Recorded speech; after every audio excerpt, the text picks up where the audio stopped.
அஸ்ஸலாமு அலைக்கும் வரஹ்மத்துல்லாஹி வபரகாத்துஹு. அன்புள்ள சகோதரர்களே, இந்த மார்க்க கேள்வி பதில் தளத்தில் சகோதரர் ராயல் ராஜா பரங்கிப்பேட்டையிலிருந்து நல்ல ஒரு கேள்வி கேட்குறாங்க. என்ன கேட்குறாங்கடா, இப்போ இஸ்லாமிய மார்க்கத்தில் பொய் தடுக்கப்பட்டிருக்கிறது, பொய் பேசுவது ஹராம்.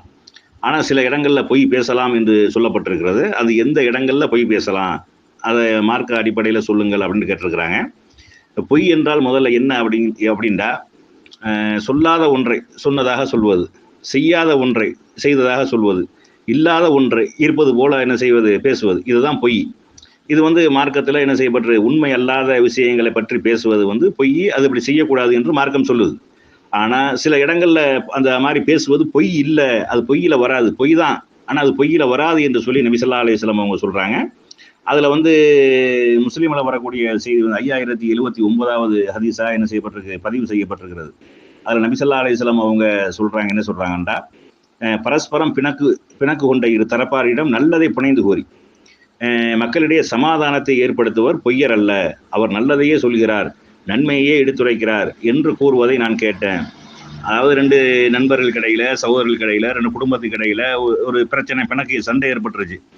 அப்போ ரெண்டு தரப்பார் இடத்துலையும் அதாவது இணக்கத்தை ஏற்படுத்தும் விதமாக இல்லாத சொல்வது, செய்யாத சொல்வது, அந்த மாதிரியாக சொல்லி இணக்கத்தை ஏற்படுத்துவதற்காக செய்யக்கூடியது பொய்யில வராது, அது பொய் கிடையாது. ஆனால் பேசுறது பொய் தான். ஆனால் அவர் அப்படி செஞ்சிருக்க மாட்டார், அப்படி சொல்லியிருக்க மாட்டார். ஆனாலும் நம்ம அப்படி சொல்வது என்பது அது மார்க்கத்தில் பொய் என்ற அடிப்படையில் வராது அப்படின்னு நபி ஸல்லல்லாஹு அலைஹி வஸல்லம் அவங்க சொல்றாங்க. அப்போ அதனுடைய அறிவிப்பாளராக இப்னு ஷிஹாப் அஸ்-ஸுஹூரி ரஹ்மத்துல்லாஹி அவர்கள் கூறுகிறார்கள், மக்கள் பொய் என்று சொல்லக்கூடிய எதற்கும் மார்க்கத்தில் அனுமதி உள்ளதாக நான் கேள்விப்பட்டதில்லை, 3 பொய்களை தவிர. அப்போ 3 பொய் சொல்வதற்கு மார்க்கத்தில் அனுமதி இருக்கிறது. ஒன்றாவது என்னென்னா, போர் தந்திரத்திற்காக சொல்லப்படும் பொய். 2வது மக்களிடையே சமாதானத்தை உருவாக்குவதற்காக சொல்லப்படும் பொய். 3வதாக குடும்ப ஒற்றுமைக்காக கணவன் மனைவி கணவனிடம் சொல்லும் பொய் என்று சொல்லி நபி ஸல்லல்லாஹு அலைஹி வஸல்லம் சொன்ன செய்தி முஸ்லீமில் 5079வது செய்தியாக பதிவு செய்யப்பட்டிருக்கிறது. இப்போ இந்த விஷயத்தில் பொய் சொல்லலாம் அப்படி என்றால், ஆனால் நம்ம சொல்லக்கூடிய பொய் இதுக்கு மாற்றமான பொய் தான் சொல்கிறோம் நம்ம. அதாவது இந்த போர் நமக்கு சம்மந்தம் இல்லை, போர்க்களத்தில் நம்மகிட்ட இருக்கக்கூடிய தளவாடங்கள், ஆயுதங்கள், நம்பர்கள், அதெல்லாம் என்ன செய்யக்கூடாது, சரியான எண்ணிக்கையை சொல்லக்கூடாது.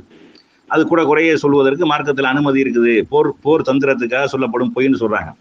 2வது, அந்த குடும்பத்துக்கு இடையில, நண்பர்களுக்கு இடையில சமாதானத்தை உண்டு பண்ணுவதற்காக, இணக்கத்தை ஏற்படுத்துவதற்காக சொல்லக்கூடிய பொய் இருக்கா இல்லையா. ஆனால் நம்ம ஆளுக்கு என்ன செய்வாங்கன்னா, அந்த 2 பேரும் சும்மா லேசாக சண்டையாக இருக்கு, 2 நாளில் அவங்களே சேர்ந்துருவாங்க. அந்த சண்டையை ஜென்ம பகையை ஆக்கி விடுறதுக்கு போய் சொல்லுவாங்க. அப்படி சொல்லக்கூடாது, பெரும் பாவத்தில் சேர்ந்துடும். அப்போ 2 பேருக்கு இணக்கத்துக்கு ஏற்படுத்தி, உன்னை பற்றி அவர் அப்படி பேசலப்பா, அந்த அர்த்தத்தில் சொல்லலப்பா, அவர் உன்னை பற்றி நல்லா தான் நினச்சிக்கிட்டு இருக்கிறாரு அப்படிங்கிற மாதிரி அவர்கிட்ட போய் சொல்கிறது. இவர்கிட்ட பற்றி நீ சொன்ன மாதிரிலாம் அவர் இல்லைப்பா, அவர் அதுக்கு மாற்றமாக இருக்கிறாரு, அவர் உன் மேலே நல்ல அபிமானம் கொண்டிருக்கிறாரு, ஏதோ சைத்தானுடைய இது நடந்து போச்சு அப்படிங்கிற மாதிரி அந்த இணக்கம் ஏற்படுத்தும் விதமாக சொல்லக்கூடிய பொய் இருக்கா இல்லையா, அதுதான் மார்க்கத்தில் அனுமதிக்கப்பட்டது ஒழிய 2 பேரையும் பிரித்து விடுறதுக்கு, அவங்க 2 குடும்பத்தையும் இனிமேல் ஜென்மத்துக்கும் சேர விடாமல் ஆக்குறதுக்கு நம்மளுக்கு என்ன செய்கிறாங்க, பொய் பேசக்கூடிய காட்சியை பார்க்குறோம். அதே மாதிரி கணவன் மனைவி கணவனுக்கு இடையில சொல்லக்கூடிய பொய்யும் நபி ஸல்லல்லாஹு அலைஹி வஸல்லம் என்ன செய்கிறாங்க, அது அனுமதிக்கப்பட்ட பொய்ன்னு சொல்கிறாங்க. அது அந்த இல்லற வாழ்வு அப்போ தான் என்ன செய்யும், இனிக்கும். அந்த கணவன் மனைவிக்கு இடையில உண்மையாகவே பேசணும்னு வைங்களேன், அது பெரும்பாலும் என்ன செஞ்சிடறேன், அது அந்த வாழ்க்கை நல்லா ஓடாது.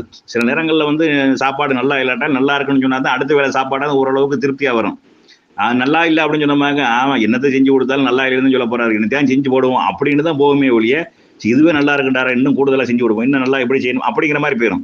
அழகா இல்லாட்டாலும் அழகா இருக்குங்கிற மாதிரி வர்ணிச்சுக்கிற வேண்டியதான், உன்ன மாதிரி ஒரு அழகு இருக்குதா அப்படி இப்படின்னு சொல்லி, அந்த மாதிரியாக இணக்கமாக அந்த குடும்ப வாழ்க்கை சந்தோஷமாக போவதற்கு என்ன செய்யலாம், பொய் சொல்லலாம் என்று மார்க்கம் சொல்லுது. இந்த 3 விஷயங்களை தவிர வேற எதற்காகவும் என்ன செய்யக்கூடாது, பொய் விளையாட்டிற்கு கூட பொய் சொல்லக்கூடாது என்று சொல்லி நபி ஸல்லல்லாஹு அலைஹி வஸல்லம் அவங்க சொல்லியிருக்கிறாங்க.